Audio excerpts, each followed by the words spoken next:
Hey guys, tonight we drift into a sweltering, sticky night somewhere between a palm tree's shadow and a rumbling military convoy. The crickets are chirping louder than usual, and the air tastes like old politics and overripe bananas. You lie there, eyes half shut, as history leans over your shoulder and whispers something juicy, something tropical, a little bit treacherous, and laced with just enough sarcasm to keep you awake for one more minute. You probably won't survive this banana deal, to be honest. So, before you get comfortable, take a moment to like the video and subscribe, but only if you genuinely enjoy what I do here. Let me know in the comments where you're listening from and what time it is for you. Now, dim the lights, maybe turn on a fan for that soft background hum, and let's ease into tonight's journey together. You're floating now, gently, through the canopy of a warm, humid evening over Central America. The air is thick with the smell of diesel fuel, crushed plantains, and diplomatic tension. Below you,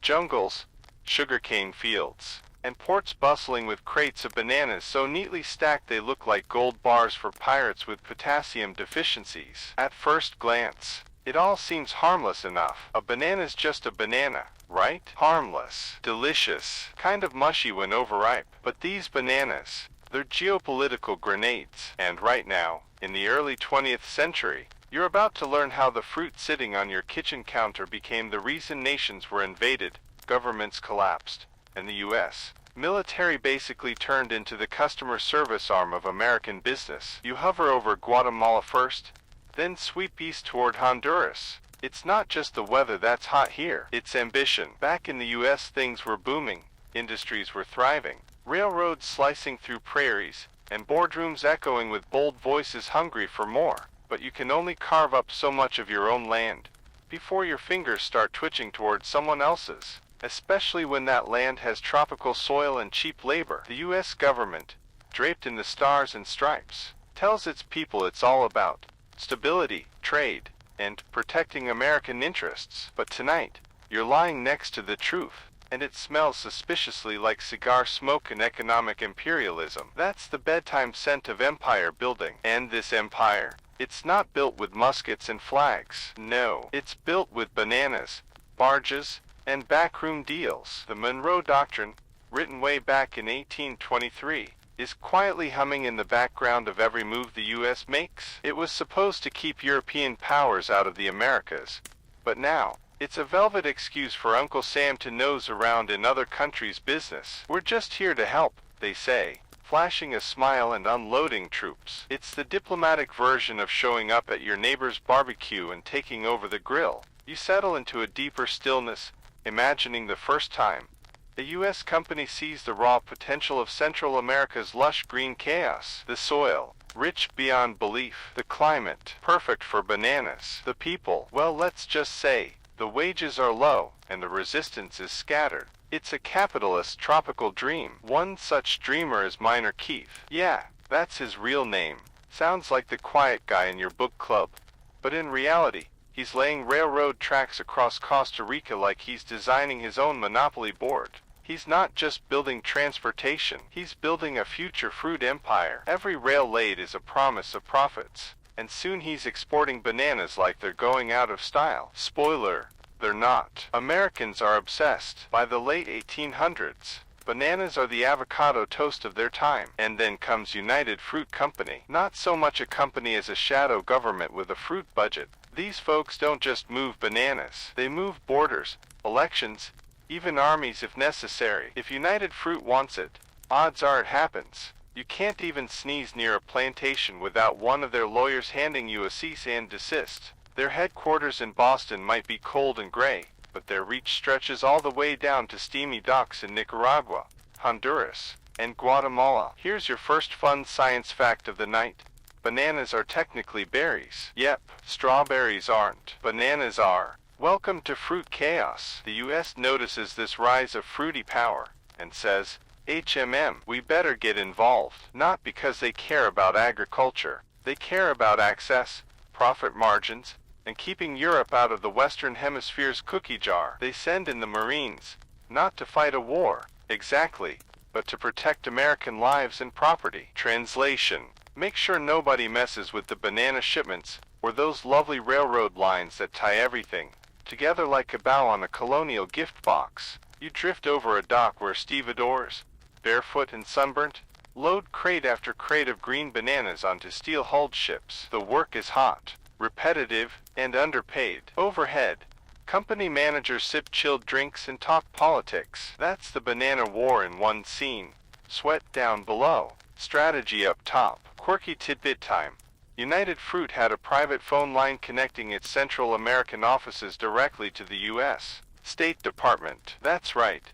Before there was Wi-Fi, there was United Fruit Fi. Who needs democracy when you've got direct dial? And here's where things get slippery. Stability means something very specific here. It means predictable governments that do what U.S. businesses want. If a local president starts asking for fair wages, land reform, or, gasp, taxes, he suddenly finds himself unpopular with Washington. Sometimes he disappears altogether. Poof. Replaced by someone more cooperative, someone with fewer ideas about justice and more interest in quarterly profits. Scientists still argue whether this phase of U.S. involvement in Latin America was true imperialism, or just an aggressive form of capitalist expansion. But honestly, if it walks like empire, sweats like empire, and smells like unripe plantains, well, you do the math. You pass over a village where children chase chickens, and roosters complain to the moon. They have no idea that their future depends on what happens in a boardroom thousands of miles away. Land titles vanish, debts appear out of thin air, and their country's sovereignty is slowly shipped away inside crates marked produce of Central America. You rest your eyes a moment, but history's still whispering. In 1901, the Platt Amendment gives the U.S. free rein in Cuba after the Spanish-American War. It's not directly about bananas, but it sets the tone. The U.S. doesn't colonize like old empires. It guides, stabilizes, and partners with a smile and a gunboat. Back to the bananas. As U.S. companies buy up huge swaths of land, they often leave the best soil unused just to prevent locals from growing anything there. It's like hoarding snacks just so nobody else can eat. This land hoarding strategy weakens local agriculture and makes entire nations dependent on banana exports. And if banana prices fall, oops, national crisis, hunger, riots, and sometimes another marine stabilization. And it's not just bananas. Coffee, sugar, and tobacco get mixed in too. But bananas are the star. They're easy to grow, cheap to ship, and wildly profitable. The industry even sparks innovation, refrigerated ships, slick logistics systems, and international marketing strategies. That yellow fruit, it's basically the blueprint for global capitalism in its early form. Meanwhile, in the US the public sees almost none of this. They just peel and eat. Maybe read a travel article about exotic places down south. No one mentions the Marines, the bribed officials, or the mysteriously missing presidents. Out of sight, out of mind. Kind of like that weird green banana at the bottom of your fruit bowl. And so, as you curl into your pillow, the banana wars begin, not with a bang, but with a quiet rustle of jungle leaves and the steady rhythm of commerce. Over the coming sections, you'll trace this tropical chess game piece by piece, country by country. But for now, let the idea settle into your thoughts like the sticky air of a Caribbean dusk. Sometimes, global power comes not from tanks, but from trade routes and soft-skinned fruit. You're still floating, the air thicker now, salted by the Caribbean and dense with the humming of cicadas and the whisper of foreign boots pressed into someone else's soil. You drift toward Honduras, land of rugged mountains, verdant valleys, and banana republics. And yes, we're calling them that now. The phrase sounds silly, maybe even quaint, but don't be fooled. It's loaded with irony and saturated in gunpowder. The year is 1903. You're watching the sleepy port town of Puerto Cortes flicker in the morning haze. It looks peaceful, like the kind of place where hammocks rock in the breeze and the strongest drink is coconut water. But dig beneath the surface, and you'll find a country tied up in knots of debt, corruption, and outside influence. And all it takes is one banana to tip the balance. United Fruit Company and its competitors, like Cayamel and Vaccaro Brothers, are carving up Honduras like it's a ripe mango. They're not just buying land, they're buying influence, laws, even cabinet positions. The country is broke, and these companies are more than happy to help as long as it comes with strings. And oh, There are strings. More strings than a spider's web dipped in dollar bills. You lean against a rusted train car, listening to the clank of tracks being laid. Not by the Honduran government, mind you, but by private companies, who get the land for free in exchange for building railroads. A great deal, if you're the kind of person who doesn't ask who used to live on that land. Here's a mainstream science fact to chew on while you imagine the screech of steel on steel. Bananas are clones. That's right.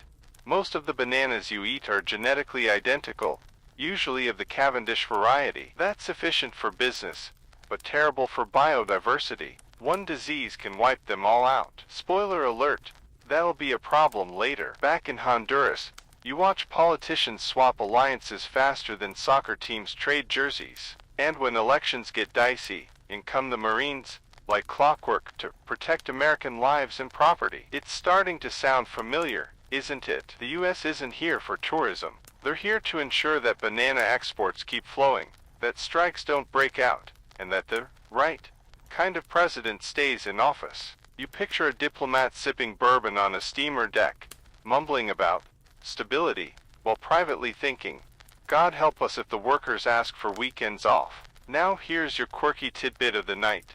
Cayamo Fruit Company's founder, Samuel Zemmer, known as Sam, the Banana Man, once helped stage a coup in Honduras. Not metaphorically, not in a boardroom. He literally hired mercenaries, armed a small army, and installed a new president, who gave his company more favorable treatment. Imagine Amazon doing that today. Actually, don't. You're trying to sleep. You pass over jungles cleared for plantations, the smoke of brush fires curling like lazy fingers. The soil here is black and rich. Plantains sway gently in rows so orderly they look like spreadsheets with leaves. You dip lower, the scent of wet earth and diesel clinging to your clothes, and see laborers bent double under sacks of fruit heavier than their hopes. They earn pennies. They sleep in shacks. They work until their backs curve like question marks. And still, back in Boston or New Orleans, these companies beam with pride. Progress.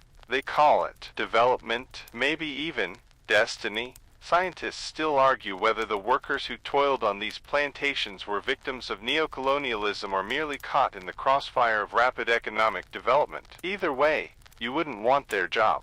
You lie flat now, hovering over a plantation owner's estate, massive, whitewashed, with palm-lined paths, and a veranda built for afternoon gin. He's writing letters to congressmen back home, lobbying for order in the region. Order, meaning no labor unions, of course. The political instability in Honduras doesn't happen by accident. It's baked into the banana economy. The companies pit leaders against each other, support coups, and reward obedience. The country goes through 7 presidents in a little over a decade. 7. That's not politics. That's speed dating with artillery. In 1907, yet another conflict brews. Honduras and Nicaragua begin to square off, dragging the region into chaos. The U.S. sends in warships to observe. That's code for make sure no one interferes with banana shipments. You lean on the railing of the USS Paducah as it glides into the Gulf of Fonseca,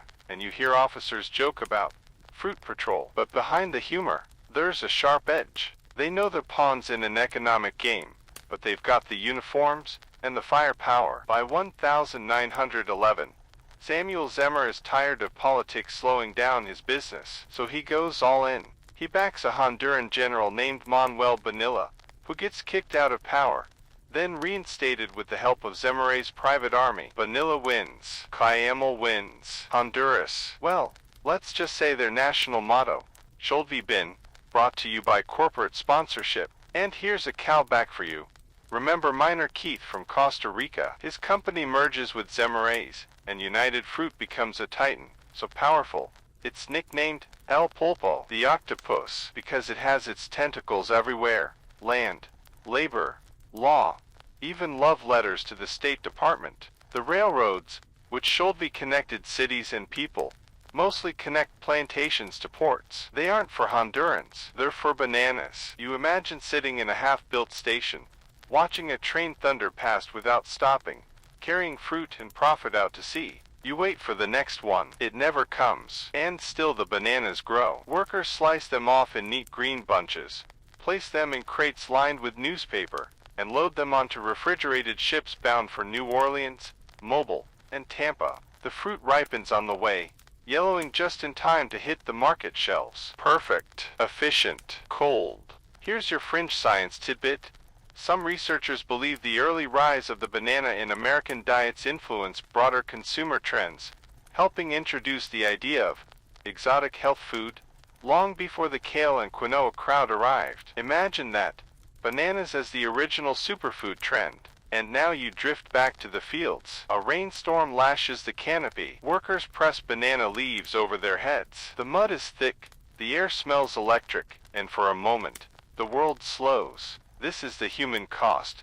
Young boys with machetes, mothers working barefoot beside toddlers, all for a fruit that's cheap enough to toss half-eaten into a trash can. You sigh. The banana wars are just beginning, but you can already feel the fatigue setting in. Honduras is more occupied than sovereign. The companies run the show. The U.S. government is the muscle. And the people adapt, or flee, or, sometimes, they fight. It's getting harder to tell where business ends and government begins. The Marines are stationed in the capital. The embassy hosts fruit executives more often than diplomats. And that line between investor and overlord, it's been erased by mud, money, and convenience. You curl tighter under your blanket. The soft background hum of imagined fan blades lulls you deeper, even as the smell of wet banana leaves lingers in the air. You know this story isn't over. Not in Honduras, not in the Caribbean, not in your dreams. But for now, let that thought dissolve like sugar in black coffee, sweet,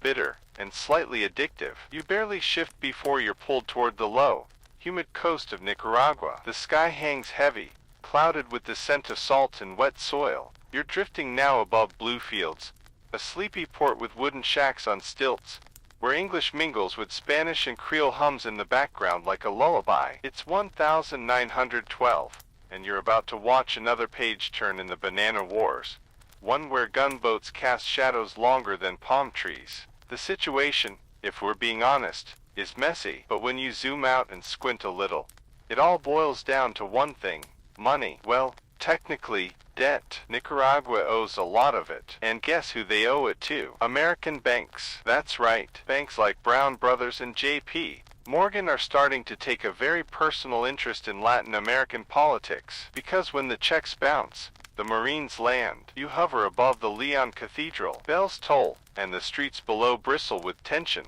The country's in the middle of a civil war, and both sides are eyeballing each other across cobbled streets. Liberals on one side, conservatives on the other, and a lot of foreign cash flowing into both. And here comes your U.S. Navy, floating in like the world's stern hall monitor. You perch on the deck of the USS Annapolis, watching young sailors sling hammocks and sip coffee while commanders debate whether to send troops ashore for stability. Again, that word, stability. It always sounds noble right before someone gets shot in the leg. So they land. 2,700 Marines and sailors spread across the country. They claim neutrality, but they quickly help conservative President Adolfo Diaz tighten his grip. Diaz is friendly to U.S. business. He signs deals. He keeps labor unrest low. In other words, he plays nice with the people holding the purse strings. Let's drop in a mainstream scientific fact to keep your neurons lightly stimulated.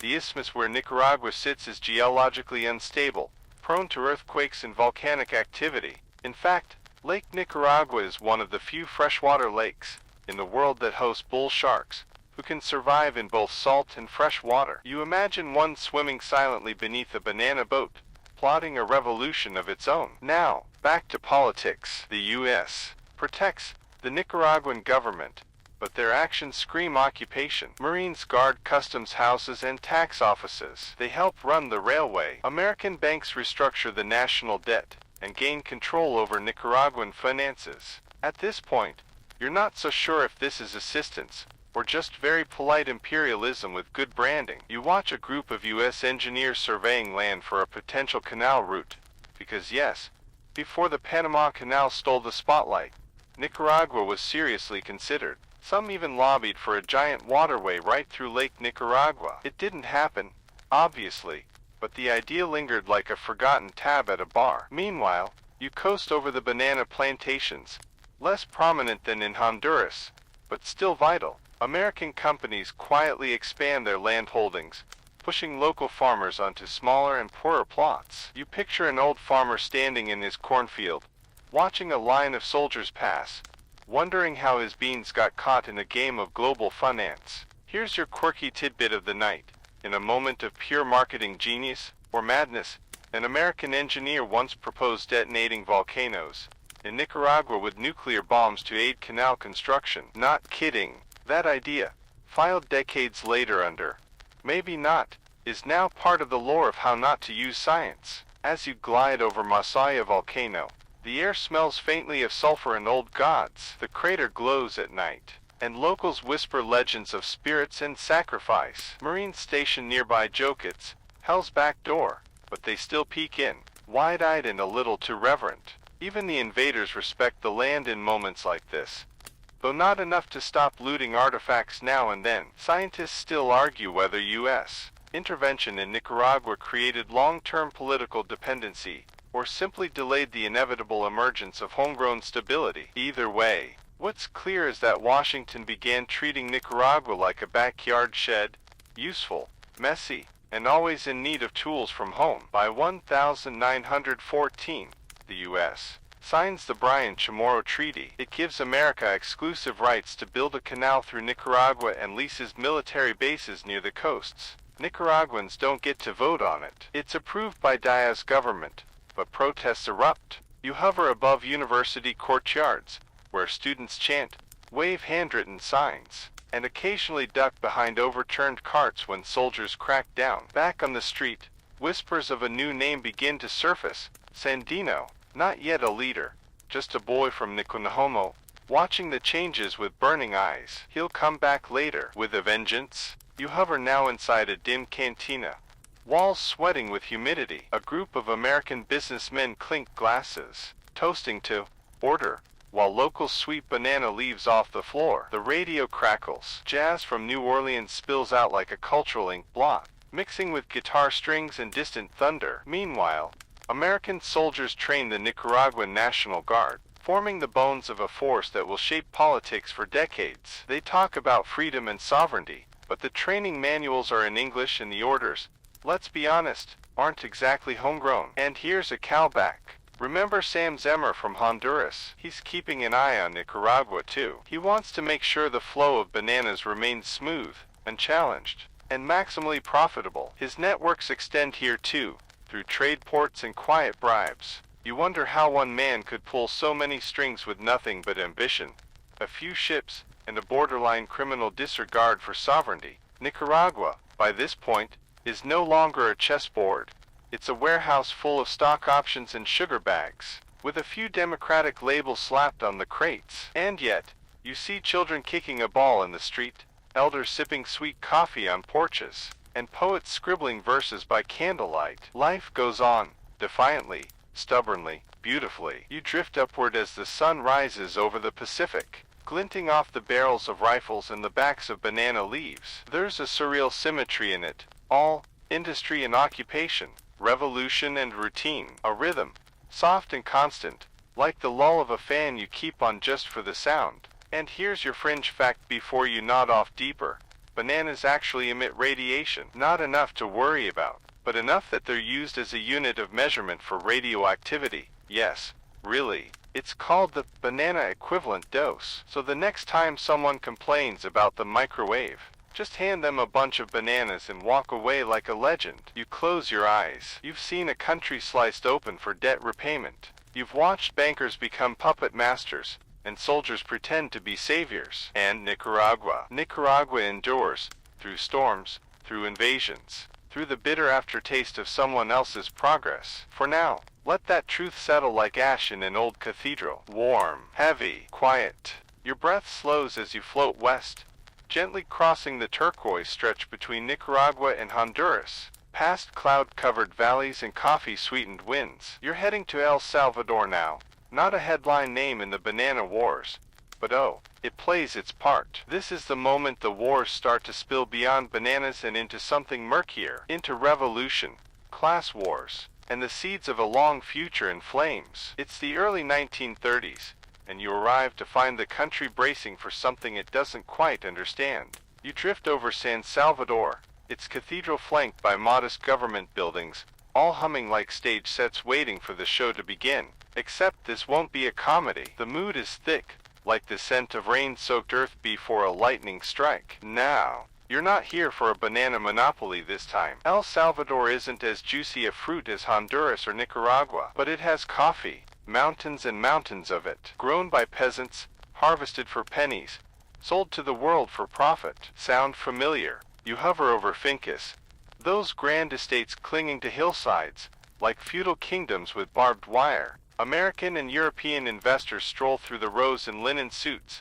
while barefoot campesinos bend low beneath them, their backs shaped by generations of labor. And then, one night, something shifts. A whisper turns into a march. A poet becomes a soldier, and the poorest of the poor decide they've had enough. Meet Farabundo Marti, a fire-eyed revolutionary with a scholar's heart and a peasant's fury. You watch him walk barefoot among sugarcane workers, handing out leaflets, organizing strikes, spreading the idea that maybe, just maybe, salvation won't come from Wall Street. That maybe, if they stand together, they can change the game.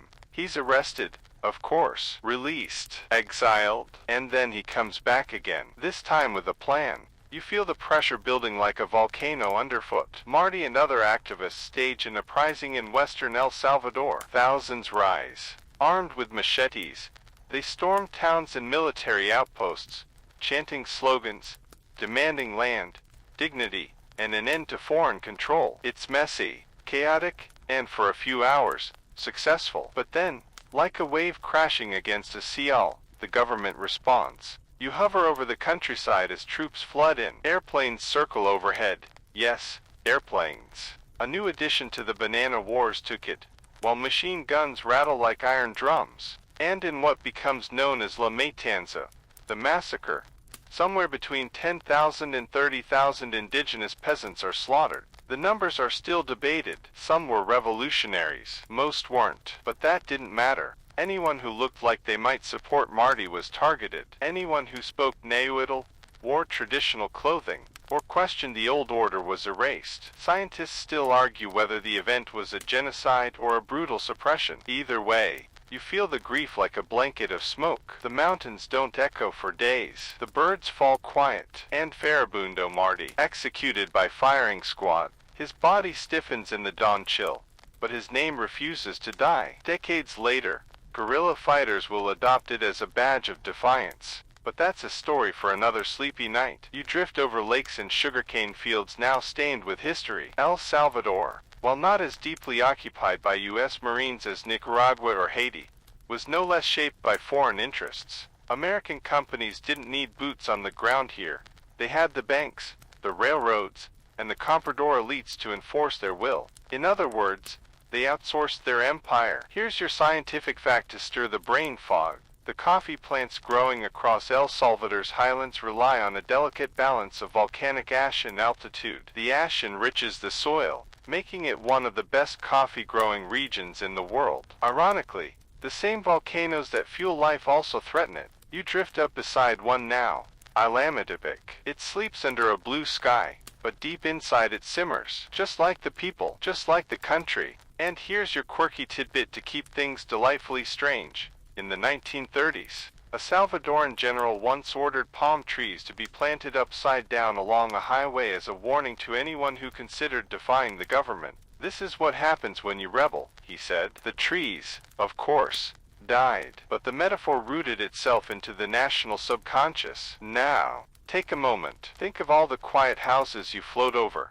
humble, flickering with candlelight, mothers brushing hair, fathers mending shoes, all of them surviving on hope and borrowed peace. You imagine one of them looking up at the sky, wondering if the next foreign investment will mean a job or another funeral. Even in the shadows of revolts and massacres, life carries on. Tucked in pockets of resistance, you find teachers refusing to stop teaching, healers carrying on old herbal knowledge, teenagers carving poetry into the soft bark of ceiba trees. You pass by one of those trees now, giant, ancient, buzzing with insects and secrets. In Mayan tradition, the ceiba was the axis of the world, the tree that connected the heavens, earth, an underworld. You touch its bark gently, and for a moment, it feels like touching time itself. Remember that glowing algae from before? This isn't that, but in nearby brackish lakes, you find bioluminescent plankton again, microscopic organisms that flash like stars when disturbed. They're rare here, but when conditions are just right, the lakes light up like spilled galaxies. In the middle of war, even the microbes have their moments of defiance. By the end of 1932, El Salvador has silenced its uprising, on the surface, at least. But beneath, something has shifted forever. The country now exists in two layers, one visible, smiling for the cameras, the other bruised, breathing underground, biding its time. And while American Marines aren't the boots on these particular fields, their fingerprints are all over the economic policies, the military aid, and the ideology that justifies repression in the name of stability. You drift now through the quiet aftermath. The stars above El Salvador seem closer than usual, silent witnesses to things too heavy for the history books. And one last fringe fact before you fully melt into the night. During this era, there were rumors that some CIA agents, decades later, mind you, trained with monkeys to carry explosives into the jungle during covert ops. Was it real? Probably not. But when your foreign policy starts reading like sci-fi, it's time to question the script. You sink lower, brushing treetops. The night cools. A rooster crows too early somewhere in the distance. And you've seen how resistance rises like steam, how revolutions can burn out in hours, and how the banana wars were never really about bananas at all, but about people, power, and who gets to write the story. For now, let the winds of the highlands cradle you, in silence. No slogans, no gunfire, just the sound of coffee trees rustling, and distant thunder preparing its next speech. You don't even need to move. The breeze alone lifts you north, over green ridges and patchwork farmland, toward a place where the air feels just a bit saltier, the drums a bit louder, and the ghosts a little more crowded. You're headed to Haiti now, and yes, buckle in, because this one's got everything. Voodoo priests, U.S. Marines, puppet presidents, and a war that never quite knew when to end. You descend over Port-au-Prince in the early 20th century. Even in the haze of memory, the city's pulse is unmistakable. Markets humming, roosters negotiating with the sunrise, barefoot children laughing through alleyways that curve like vines. But under the rhythm and color, the island simmers with something darker. France had squeezed Haiti dry for more than a century. The first black republic in the world, born of revolution and brilliance, was punished globally for daring to be free. You feel the echo of Toussaint Louverture's dreams, crushed beneath the weight of indemnities. Haiti was forced to pay back to France just for existing, debts stacked on debts, until even the sunlight felt like it needed a receipt. By 1915, Haiti is teetering. Presidents rise and fall faster than the tides. In fact, one is literally torn to pieces by an angry mob right on the steps of the National Palace, his remains dragged through the streets, a macabre procession of rage and despair. The U.S. government, watching from across the water, decides, enough chaos. Not out of empathy, mind you, but out of economic anxiety. American banks have lent Haiti a lot of money. The National City Bank of New York, soon to become Citibank, is deeply invested. Can't have debtors going rogue, right? So, like clockwork, the Marines arrive. You watch them land, boots splashing in the surf, rifles polished, mustaches stern. Officially, it's to restore order. Unofficially, it's to take control of Haitian finances and secure American interests. The occupation begins in 1915 and won't end until 1934. You follow them inland, past sugar plantations and weather-beaten fortresses. They build roads, sure, more in 10 years than in the past 100, but they also rewrite Haiti's constitution. Not Haitians, Americans. One fun twist: they remove the clause that barred foreigners from owning land. What a coincidence! And here comes your mainstream scientific fact to stir your sleepy brain. Haiti sits on the same tectonic plate boundary as the Dominican Republic, specifically, the Enriquillo Plantain Garden Fault Zone. It's why the 2010 earthquake was so devastating. But back in the 1920s, nobody's talking about seismic science. The real quakes are political. Back to the Marines. They impose forced labor laws. That's right. Any able-bodied Haitian man can be compelled to work on infrastructure. They call it corvée labor, and it's about as popular as a mosquito in a hammock. Thousands are marched from their homes to dig roads, often with little food or water. Rebellion sparks like dry grass, and that's when the Cacos rise again. You float into the northern hills, where machetes glint in the sun and drums send coded messages through the trees. The Cacos are guerrilla fighters, farmers, former soldiers, and spiritual warriors. They fought for Haitian independence before, and now they'll do it again. One name rises above the rest: Charlemagne Perrault. He's a former officer turned rebel commander, stoic, proud, sharp as volcanic glass. He rallies the people under a black flag marked with skull and crossbones. More pirate than politician. His movement isn't just anti-American, it's anti-imperialist, anti-occupation, pro-dignity. You trail him through the mountains, through ambushes and daring raids on U.S. outposts. The Cacos fight with limited weapons but fierce belief. For a time, they seem unstoppable, until the U.S. brings in its ace card, aerial reconnaissance. Yep, the Banana Wars are also a laboratory for early military aviation. Planes buzz overhead, snapping photos and dropping bombs. The hills are no longer safe. In 1919, the U.S. Marines sneak into Perrault's camp disguised as Haitian soldiers. They assassinate him, shoot him in his tent, and in one of the most macabre propaganda moves in Marine Corps history, they tie his body to a door, prop it upright, and photograph it. Like a crucifixion, they distribute that image across Haiti, thinking it will crush morale, but it does the opposite. Perrault becomes a martyr, a symbol. Even the trees seem to whisper his name when the wind brushes through their leaves. Now, here's your quirky tidbit. The U.S. military presence in Haiti led to a boom in the popularity of chewing gum. Marines handed out sticks of Wrigley's to children in exchange for intelligence or goodwill. Entire neighborhoods became obsessed with gum, its sweet artificiality, its stretch, its promise of modernity, the legacy of occupation and spearmint flavor. Meanwhile, resistance simmers, then simmers lower. By the early 1920s, the Cacos are mostly defeated, but the occupation doesn't end. Instead, the U.S. trains a Haitian military, installs presidents, and continues to manage Haiti's finances like a strict accountant. Scientists still argue whether the occupation was a stabilizing force or a neo-colonial disaster. Some point to the infrastructure gains and budget reforms. Others point to the racism, the repression, the decades of dependency seeded like weeds. Both are probably right. You glide over Cap Haitien now, moonlight silvering the rooftops. You hear whispered prayers to the Iwa,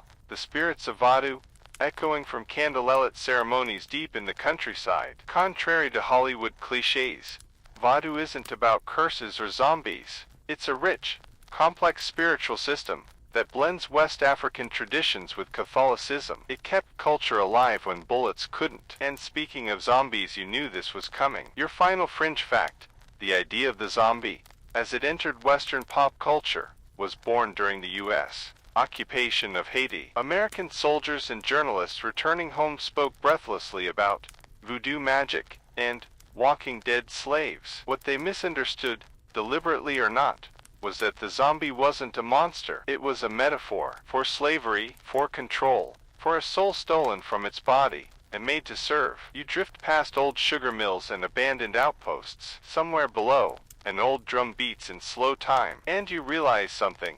In Haiti, war never feels like a foreign invasion. It feels like a continuation, like a tide that comes and goes, but never fully leaves. As the occupation stretches into the 1930s, global attention starts to shift. The Great Depression hits. American eyes turn inward. The occupation ends officially in 1934, but the economic strings remain. Haiti, ever resilient, begins again. But you're just passing through. As dawn brushes the mountains with pale light, you slip westward once more, past fig trees, past the bones of revolution, past a nation still humming with power it's never been allowed to fully wield. Let your breath match the waves now, slow, rhythmic, certain.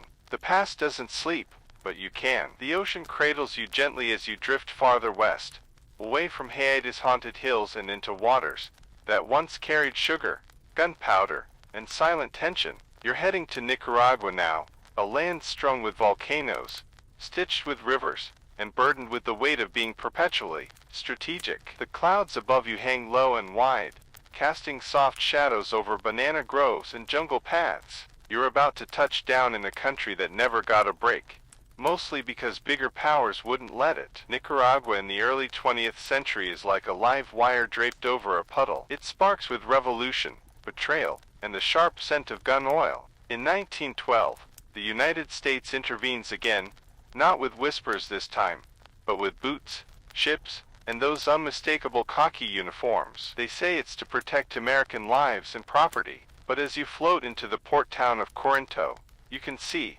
what they really mean.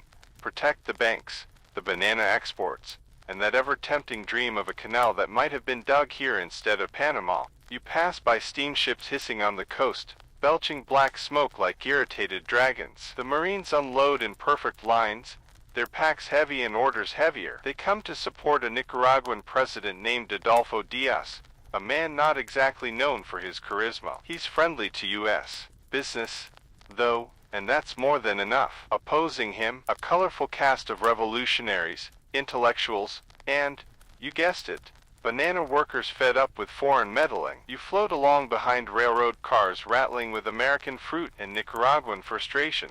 Here's your mainstream scientific fact to nibble on while we ride. Lake Nicaragua is home to the only known freshwater sharks in the world.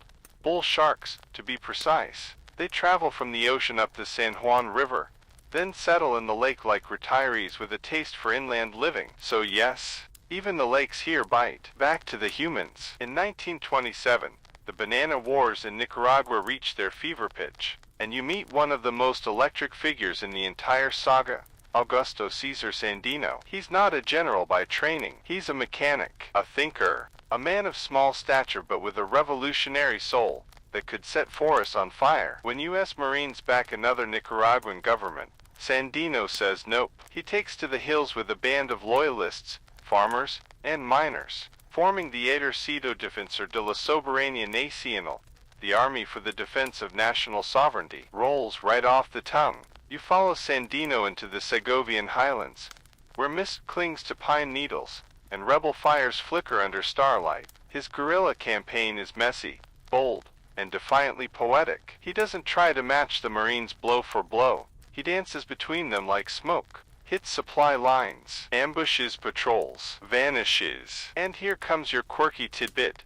Sandino wore a giant sombrero, often decorated with symbols and fringe. It became a style so iconic that some Nicaraguans would recognize his silhouette before his face. Imagine a revolution powered partly by headwear. Sandino becomes a folk hero. In the US he's labeled a bandit, a lunatic. But in Nicaragua, he's more myth than man. And you, drifting softly above the treetops, can see why. His writings are poetic. His speeches thunder through valleys. He believes, with absolute certainty, that no foreign military should occupy his country. A radical idea, apparently. The Marines hunt him for years, deploying aircraft, scouts, and even a special elite guard. But Sandino keeps slipping through, like trying to hold water with a sieve. He even negotiates peace in 1933, after more than 5 years of chaos. And here comes the twist that would make any telenovela jealous. In 1934, just a year after peace is signed, Sandino is assassinated, lured to a dinner meeting with President Sacasa, then murdered by the National Guard under the orders of General Anastasio Somoza Garcia. No more sombrero, no more revolution, at least not yet. You linger in that moment, hovering over the path where Sandino's body was discarded like garbage. Birds call softly from the canopy. A warm breeze rattles banana leaves below. Somewhere, a child is being named after him, because of course he becomes legend. Scientists still argue whether U.S. intervention prolonged instability in Nicaragua or merely exposed it. Some say the Marines trained the very forces that would later evolve into the Somoza dynasty, a brutal dictatorship that lasted for decades. Others insist that without intervention, Nicaragua would have collapsed into deeper civil war. The truth, as always, is slippery. And now, for a soft left turn, let's talk about frogs. Specifically, the Nicaraguan red-eyed tree frog. You hover near one now, nestled in a banana blossom like it owns the whole field. Its body glows emerald, its eyes ruby, its toes tipped in bright orange. Despite its alarming wardrobe, it's not poisonous. It just wants predators to think twice. A costume of survival, just like Sandinos. You pass through Leon and Granada, two cities divided by architecture, temperament, and revolution. The former bleeds red, the latter bleeds gold. Both have been stages for uprisings, grudge matches, and dances with foreign soldiers. During the occupation, American businessmen shape everything from postal systems to rail lines. Marines act like mayors in some towns, and you get the sense, drifting past their barracks, that they're a little bored. Some soldiers, when not fighting rebels, write poetry.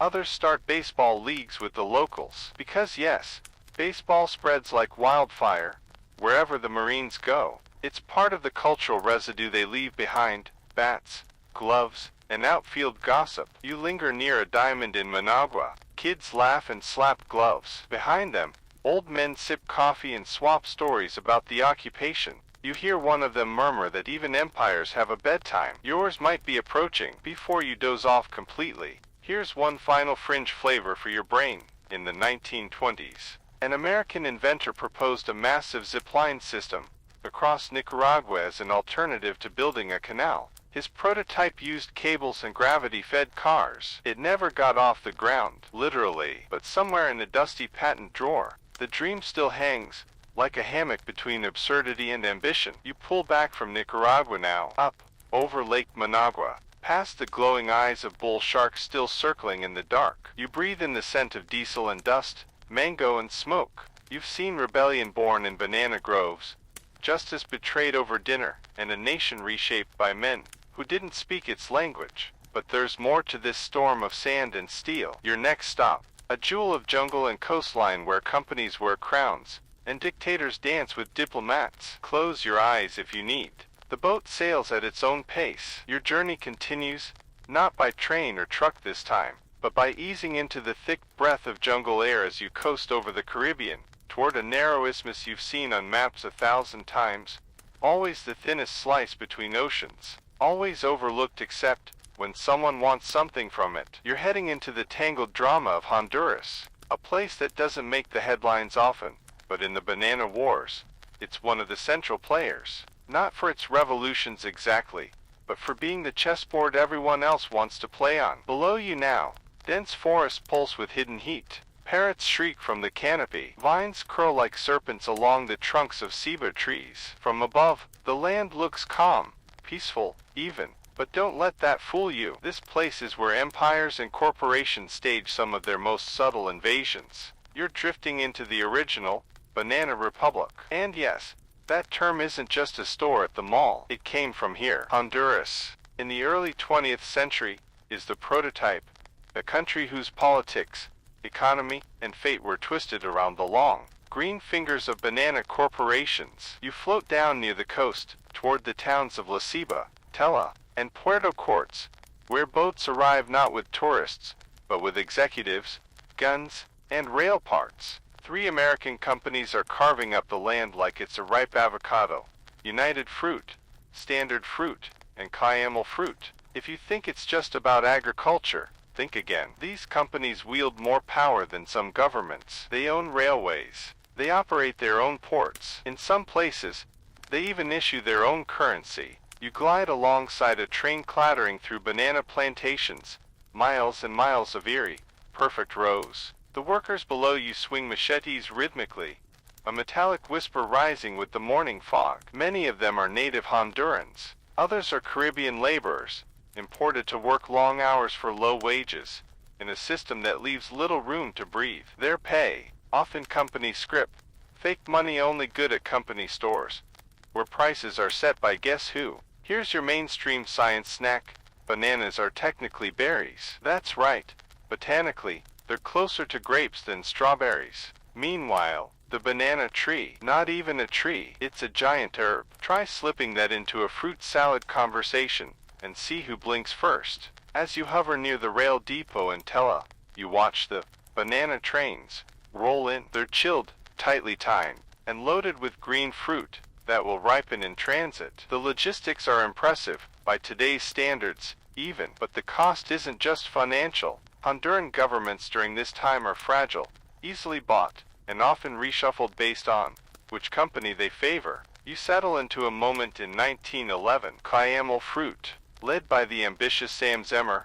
also known as Sam, the Banana Man, isn't happy with Honduras leadership. So what does Zemmer do? He hires mercenaries. He bankrolls a coup. And just like that, with a handful of guns and some helpful Americans, he helps install a new president, Manuel Bonilla, who conveniently offers his company land concessions and tax exemptions. You might pause here to blink a few times. Yes, that actually happened. A fruit company launched a coup and won. Zemmer later becomes a major power player in United Fruit, the biggest banana empire on earth. At his peak, he controls more territory than Belgium. And if you think he's done meddling, oh no, Sam's just getting warmed up. And now, for your quirky tidbit of the evening, some plantations in Honduras imported monkeys, not for labor, don't worry, but to act as pest control and unofficial mascots. These little mischief makers would swing through the trees, steal food, and sometimes scare off snakes. Workers said they were smarter than some foremen. You drift over a company town now,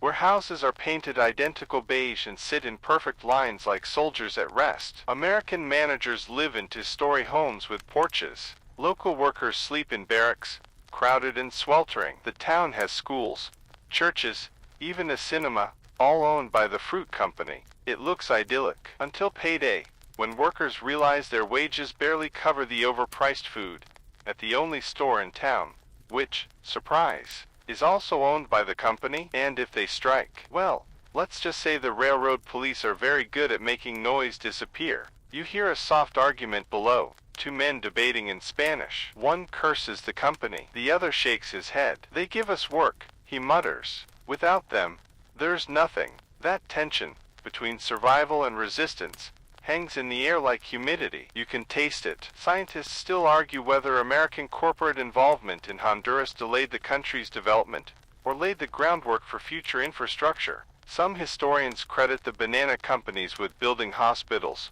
roads, and telegraphs. Others point to the lopsided power dynamic, the economic dependency, and the stunted political evolution that followed. You hover above that argument now, swaying like a question mark caught in a breeze. Further inland, the jungle changes. It becomes denser, more tangled. You float over rivers that move like melted glass, past villagers who wash clothes in the current. You hear drums at dusk. You smell roasted maize. But everywhere you look, there's a shadow, the long reach of foreign ownership. Honduras has become a country that exports wealth and imports control. You find yourself wondering, what happens when the bananas run out? What happens when the markets shift? You don't need to guess too hard. By the 1950s and beyond, the banana empires start to wane. Storms, disease, and changing tastes hit hard. The corporations pull out, leaving economic scars and political confusion. But that's a tale for later. Before you leave Honduras,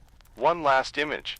A giant, decomposing banana bunch floats down a muddy canal. A child nearby points at it and laughs. Not because it's funny, but because that's all there is to do. You exhale slowly as you drift upward again, this time toward a place with a jungle heart, and an almost prophetic name, Costa Rica. But don't let the name fool you. This rich coast has its own war stories buried in the dirt. For now, though, let the sound of cicadas lull you, and the knowledge of bananas, botanical berries of corporate ambition, gently rattle around your sleepy mind. The breeze shifts just slightly as you coast westward, across the Gulf of Honduras, into the lush emerald spine of Central America. Now you're descending into Costa Rica, yes, the land of coffee, biodiversity, and surfboard-toting yogas. But tonight, we're skipping the wellness retreats and zipline tours. You're about to drift through the side of Costa Rica rarely advertised in brochures, the banana empire's quiet conquest of paradise. Down below, the jungle is so green it almost hums. Massive ferns unfurl like ancient scrolls. Howler monkeys announce the twilight with their eerie, guttural chants. And in the lowlands near Limon, the bananas stretch again in endless rows, just like Honduras, but with a smoother PR campaign. It's the early 20th century, and United Fruit is at it again. They've found fertile ground, literally and figuratively, in Costa Rica's Caribbean corridor. Unlike in other countries, though, The takeover here is subtler. There's less gunfire, fewer overt coups. But don't mistake that for mercy. This is still a corporate colonization, just dressed in khakis and smiles. The banana zone grows rapidly. United Fruit builds a rail line from the coast to the highlands, slicing through indigenous territories and rain forests. Workers are brought in from Jamaica, Nicaragua, and even China. The result? A multicultural stew that smells like fried plantains, coffee, and generational fatigue. The company offers employment, yes, but the terms are lopsided. You hover now above a camp near Maitina. Tin roofs shimmer in the heat. Children play barefoot between banana crates. Mosquitoes patrol the humid air like tiny helicopters. Nearby, a foreman walks past with a clipboard and a holstered pistol. You can practically hear the rustle of tension. Here's your mainstream science lullaby. Costa Rica is home to roughly 5% of the world's biodiversity, despite occupying less than 0.1% of the planet's landmass. Every leaf, every stone, every patch of soil you pass is bursting with species science hasn't even fully named yet. Some of these plants have antimicrobial properties that could one day fight diseases we don't even know we'll need to fight. And yet, in the shadow of that natural richness, the banana plantations stretch on, monocultures choking biodiversity. To keep the plants disease-free, workers douse them with pesticides. Many of these chemicals, by today's standards, are highly toxic. They drift on the breeze. They seep into rivers. And no, there weren't warning labels back then, just aching lungs and mysterious rashes. You float past a worker spraying a plantation, his shirt soaked through, a cloth mask, doing its best imitation of protection. Behind him, a child follows with lunch, rice and beans wrapped in a banana leaf. The juxtaposition is impossible to ignore. Costa Rica's government, for its part, has long danced an awkward waltz with United Fruit. The company pays for infrastructure and jobs, but also evades taxes and dictates policy. Local politicians walk a tightrope, caught between sovereignty and survival. Scientists still argue whether United Fruit's influence helped modernize Costa Rica, or held it hostage. Some say the railroads and ports built during the banana era laid the groundwork for the country's eventual stability and ecotourism boom. Others counter that the environmental and social costs left deeper scars than progress ever healed. Let's pause for a quirky interlude. In the 1920s, United Fruit installed a network of loudspeakers in some plantations to pipe in jazz music and company announcements, sort of like an early version of a banana-themed dystopian Spotify. Workers got Louis Armstrong with a side of labor updates. Good morning, folks. Don't forget, all hands on deck for spraying tomorrow, and please enjoy this ragtime hit. You hover now over a protest march in the distance. Workers demanding better wages, safer conditions. Their voices are swallowed by the dense air, but their movements echo with decades of exhaustion. Some hold signs in Spanish. Others sing, "It's 1934, and this strike will be remembered." Though United Fruit ultimately suppresses it, the tension marks a turning point in labor consciousness. But Costa Rica doesn't fall fully under the same spell as Honduras or Guatemala. Over time, cracks form in the banana monopoly. Land reforms begin. Activists push back. And in 1948, something astonishing happens. Costa Rica abolishes its military entirely. You blink in disbelief, but it's true. To this day, they have no standing army. In the grand theater of the Banana Wars, Costa Rica quietly exits stage left, not unscathed, but refusing to keep playing the same role. Above you now, the canopy thickens. Mist rolls over the treetops like breath on a mirror. The Caribbean Sea sparkles behind you, and ahead, another chapter waits, this time in a nation where mountains loom like guardians and coups come with coffee. But don't rush yet. Drift here for a moment longer. Let the memory of Costa Rica's defiance lull you. No armies, no gunboats, just the soft, stubborn resistance of a country that decided, maybe, it would rather not play Empire's game. Now, you slip over the jagged spine of Central America, and descend into Guatemala, a land of volcanoes and ancient stone cities, of vivid textiles and quiet calculations. From above, the ridgelines look like the backs of sleeping dragons. You drift over Lake Atitlan, where mist gathers like whispered secrets. But tonight, those secrets have a darker edge. This isn't a tale of temples and tourism. It's about one of the most dramatic power plays of the entire Banana Wars era. Guatemala, by the 1940s, had grown weary of being treated like a corporate farm. United Fruit, ever the shrewd puppeteer, held vast swaths of land, much of it uncultivated, and controlled key parts of the country's infrastructure. But the winds were shifting. The people, many of them indigenous and poor, were getting restless. You watch as history tightens its grip. The year is 1944. A popular uprising topples a military dictatorship, and for the first time in decades, Guatemala flirts with democracy. You hover over crowded streets in Guatemala City, where students, teachers, and workers flood the plazas, shouting for justice, for land, for dignity. It's like watching a volcano stir beneath your feet. Something powerful is awakening. Then comes Jacobo Arbenz, a tall, serious man with a mustache that practically screams, "I read political theory at breakfast." Elected president in 1950, he launches an ambitious land reform program. His goal: redistribute unused land from the mega-rich, including United Fruit, to the rural poor. Here comes your mainstream science moment.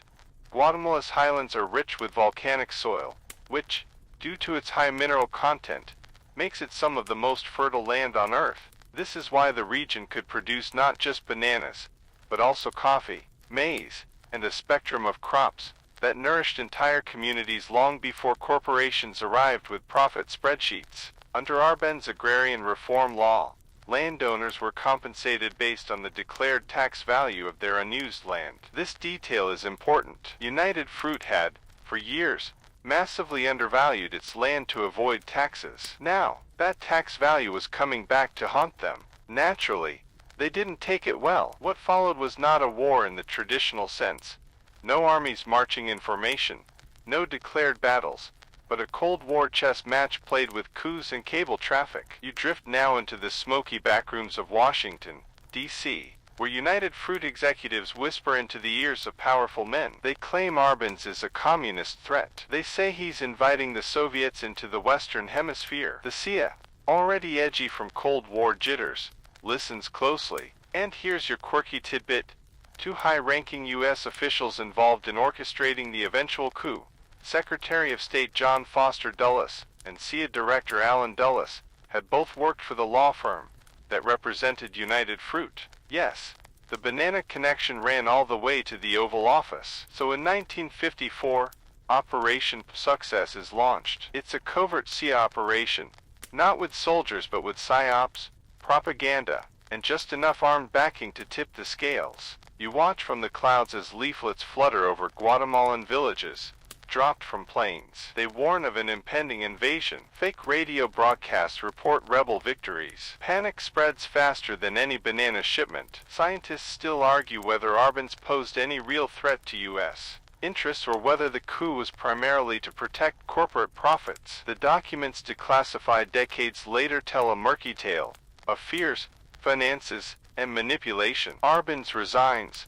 heartbroken. He flees the country barefoot, drenched in rain, and boards a plane into exile. You hover silently above him as he stares at the ground, the weight of his reforms crushed under the boots of imperial ambition. What follows is decades of violence. A military dictatorship takes power, triggering a brutal civil war that lasts for 36 years. Villages are razed, massacres multiply, the social fabric tears like wet canvas. More than 200,000 people die, the majority indigenous. You float over the highlands and hear the echo of silence, where laughter once lived. And yet, amid the devastation, Guatemalan culture endures. Women in hand-woven huipils still walk mountain trails with baskets on their heads. Children still learn the old Mayan languages. The coffee still blooms, red and fragrant, beneath the canopy of cloud forests. You glide down through one such plantation, where mist clings to every leaf like dew on memories. An old man picks beans and hums softly. He doesn't look up,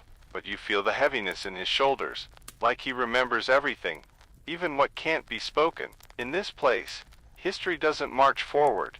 It loops, circles, burrows into the soil. The banana wars may have technically ended, but their fingerprints remain on every exported fruit, every border map, every whispered name of a disappeared cousin. Now, as you rise again above the volcanic peaks, the stars come out, sharp and infinite. Below, the land breathes its stories in green and gray. The shadow of Arbin stretches longer than his presidency ever did. You drift westward now, toward the final lands of the Banana Empire. But for tonight, as you float above Guatemala's haunted terrain, let the echoes lull you, quiet, layered, unresolved. You rise higher now, crossing the narrow isthmus that links Central America to the south, heading toward Panama. The air here is thick with humidity and history, ripe like the ripe fruit hanging in endless clusters on nearby banana trees. You might think Panama is just a shortcut, a canal, or a tropical vacation spot, but in the Banana Wars saga,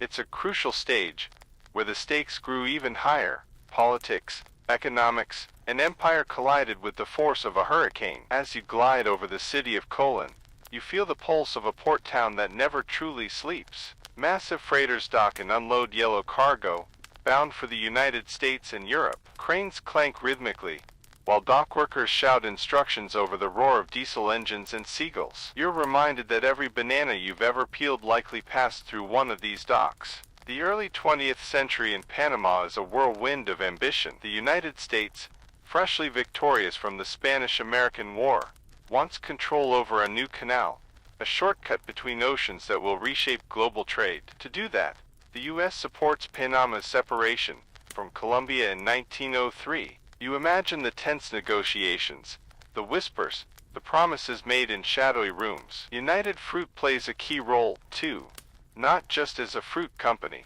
but as a political player. Their banana plantations and railroads stretch along the Caribbean coast, and they're eager to ensure their goods flow smoothly through the new canal. The company's reach touches everything: railroads, ports, local governments. You watch workers, many of them Afro-Caribbean migrants from Jamaica and Barbados, struggle beneath the sun. Their hands, dark and strong, peel, pack, and load. Some sing songs in Patois, others argue softly in Spanish. The mix of languages creates a gentle chaos that floats on the tropical breeze. Here's a mainstream science nugget.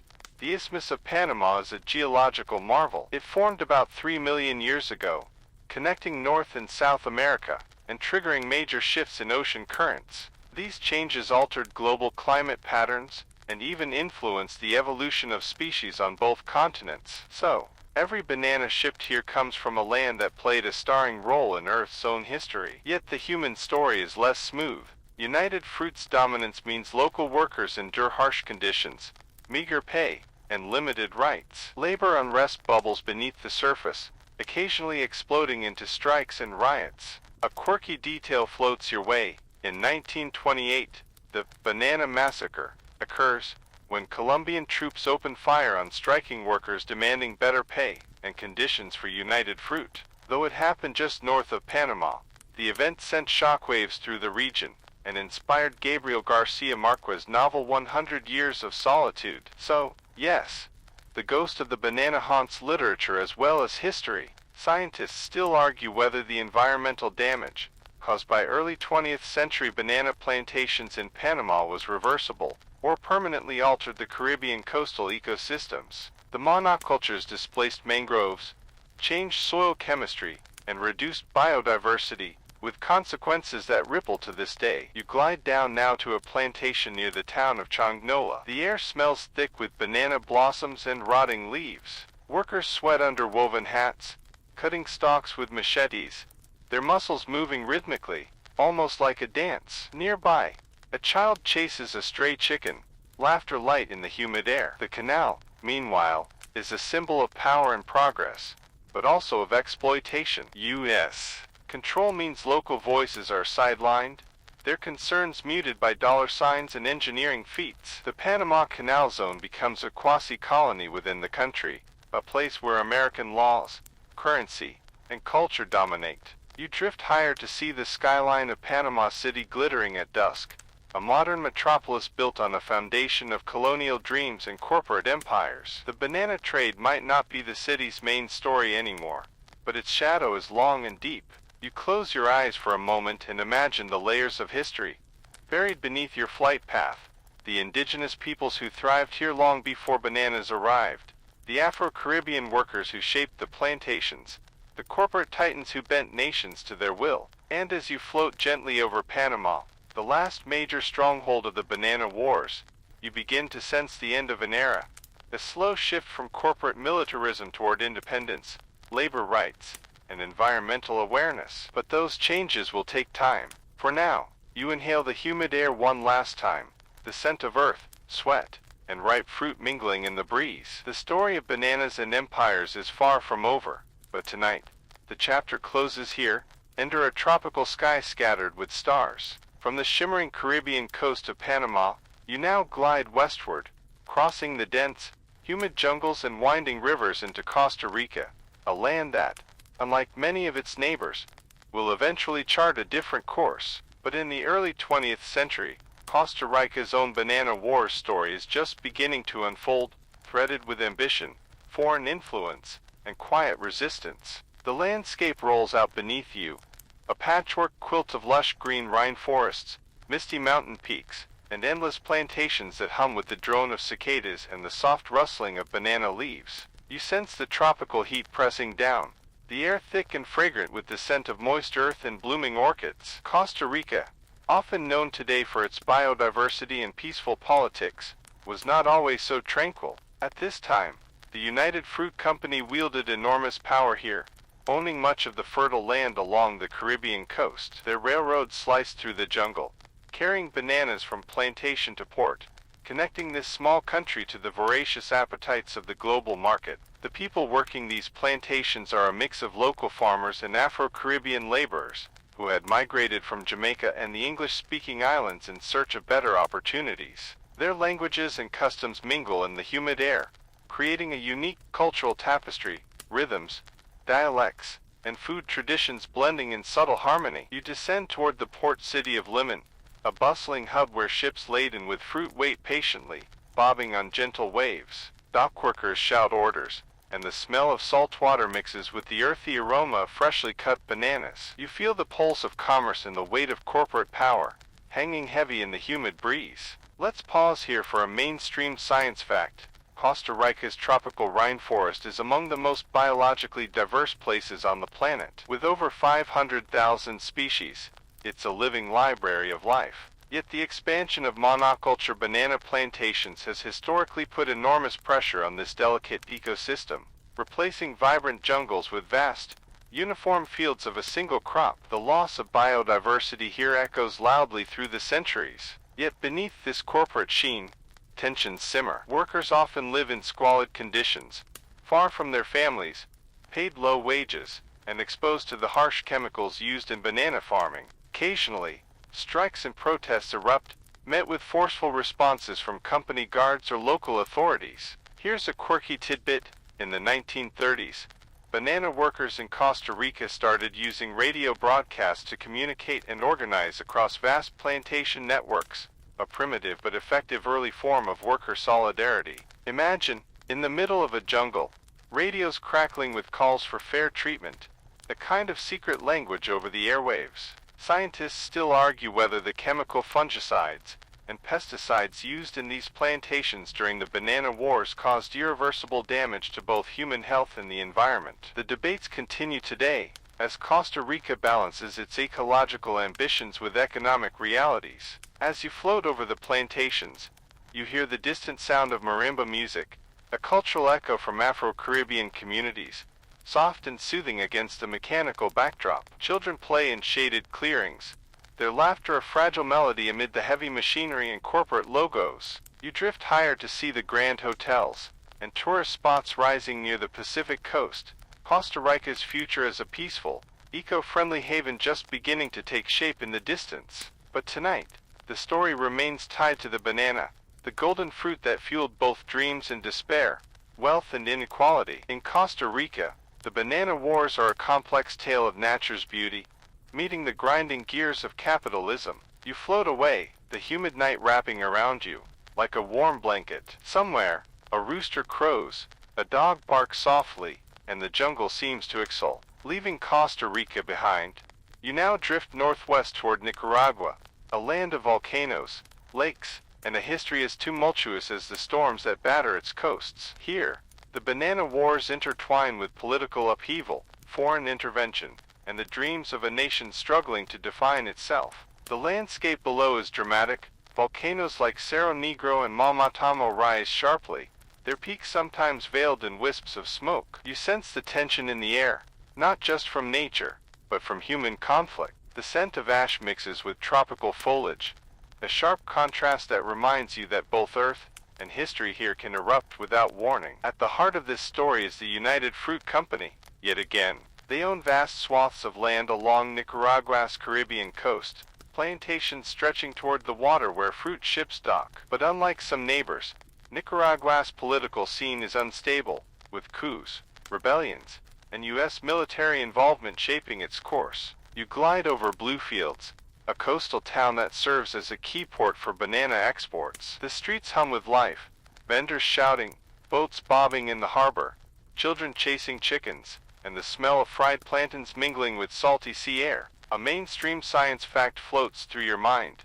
Nicaragua boasts one of the largest freshwater lakes in the Americas, Lake Nicaragua, which contains freshwater sharks, a rare anomaly. It's a reminder of nature's quirks amidst the human chaos. Nicaragua's banana wars are inseparable from its political unrest. The U.S. Marines intervene multiple times, citing threats to American investments and stability. But many locals view this as an infringement on sovereignty, a classic tale of imperialism wrapped in economic interests. On the plantations, workers live under harsh conditions, their labor fueling fortunes far from their homes. Strikes erupt periodically, often met with violent repression. The social fabric is frayed, yet communities cling to traditions, music, and resilience. Here's a quirky tidbit. During the 1920s, a group of American mercenaries dubbed the Banana War Soldiers roamed Central America and the Caribbean, often seen as adventurers or desperados, but also as instruments of corporate power. Some even fancied themselves modern-day knights, though their armor was more likely a tin hat and a rifle. Scientists still argue whether these military interventions helped or harmed long-term political stability in Nicaragua, a debate that echoes in the country's history books and modern politics alike. As you soar above the plantations, the setting sun paints the sky in fiery oranges and purples. You imagine the quiet strength of Nicaraguan families enduring hardship, their stories interwoven with the slow march of history. The sound of drums echoes faintly from a distant festival, a heartbeat beneath the political storms and banana crates. You sense that here, more than anywhere, the banana wars are not just about fruit or money, they're about identity, resistance, and survival. You rise higher still, leaving the smoky volcanoes behind, the cool night air settling in as stars begin to glitter. The past is heavy, but so is the hope that lingers in the warm breezes sweeping over Nicaragua's rugged land.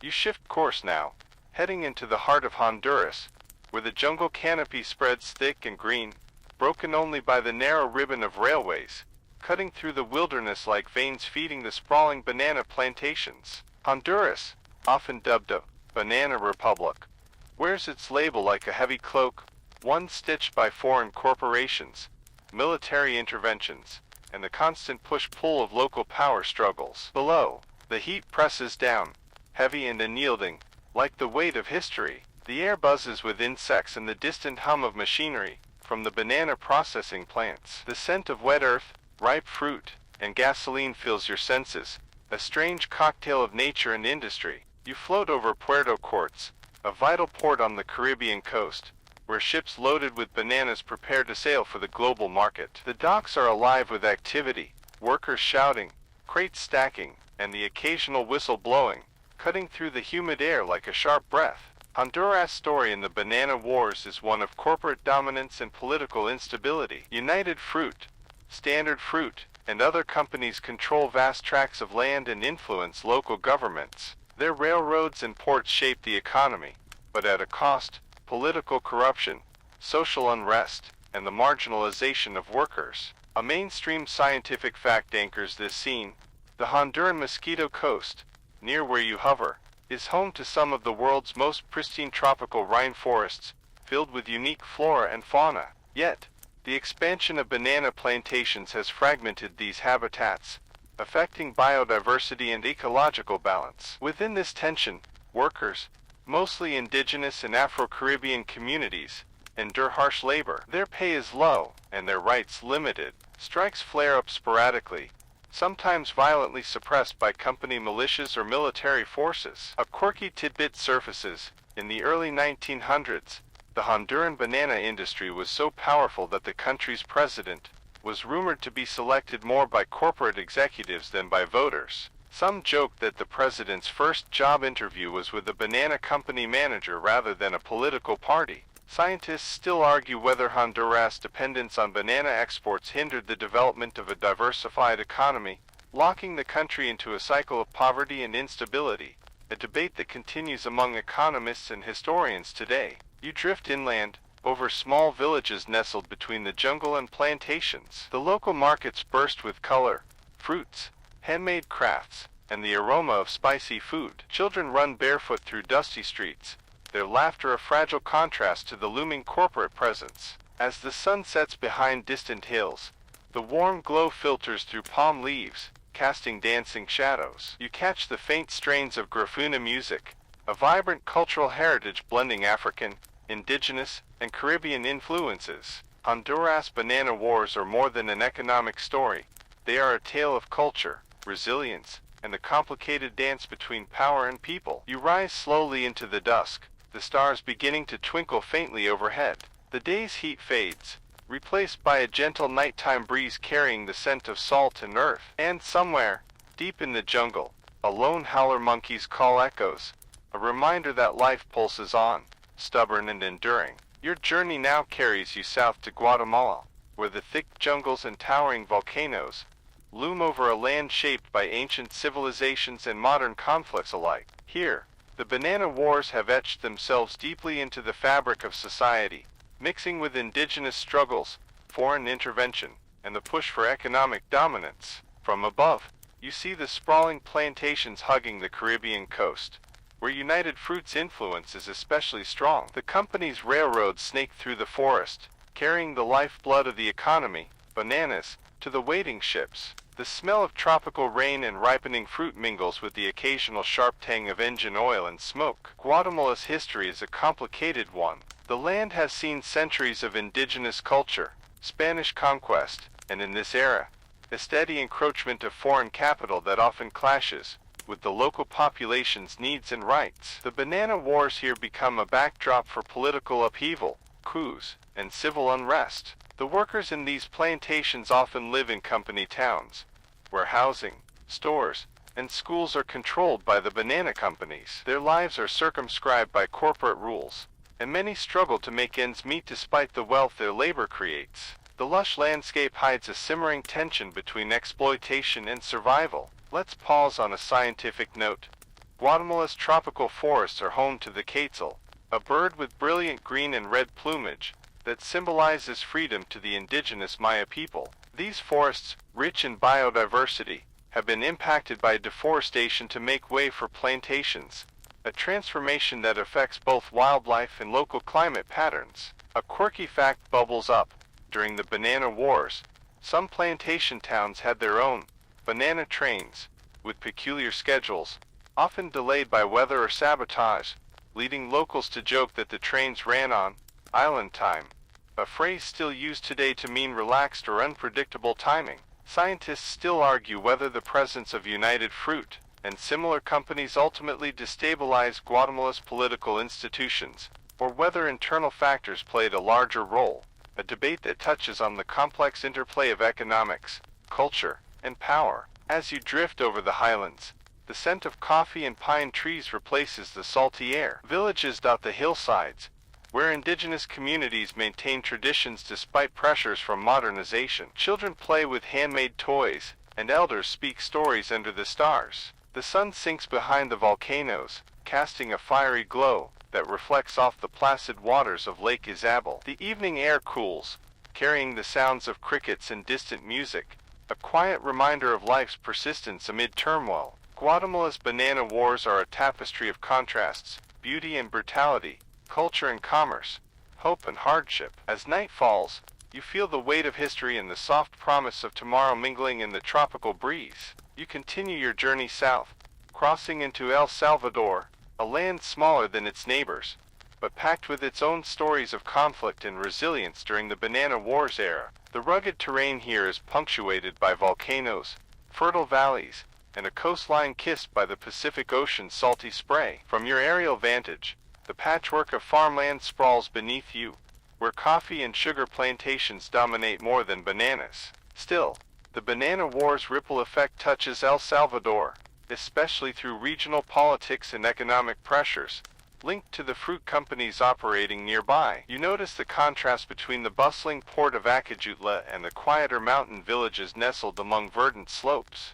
The air is rich with the scent of roasting coffee beans and tropical flowers. The faint sounds of street vendors calling and children playing drift up, mingling with the distant roar of the ocean waves. El Salvador's role in the Banana Wars may seem less direct, but it is deeply intertwined with the region's political instability. The influence of foreign corporations, the presence of military forces, and the ever-present threat of social unrest create an atmosphere of tension. Local governments often walked a tightrope between appeasing powerful companies and managing growing worker discontent. Here's a scientific tidbit. El Salvador lies in the Pacific Ring of Fire, one of the most geologically active regions on Earth. The country's frequent earthquakes and volcanic activity shape not just the landscape, but the lives of its people, creating a dynamic backdrop to the human conflicts unfolding beneath. A quirky fact, in some Salvadoran villages, folklore tells of a banana ghost, a mischievous spirit, said to haunt plantations at night, causing workers to misplace tools or hear eerie whispers. It's a playful reminder of how deeply the fruit and its hardships have entered local culture. Scientists still argue whether the environmental impact of agricultural expansion during this period contributed to long-term soil degradation and deforestation in El Salvador, questions that affect the country's ongoing efforts toward sustainable farming. As dusk settles, the sky deepens into rich purples and blues, stars beginning to twinkle faintly above. You imagine the quiet determination of Salvadoran families,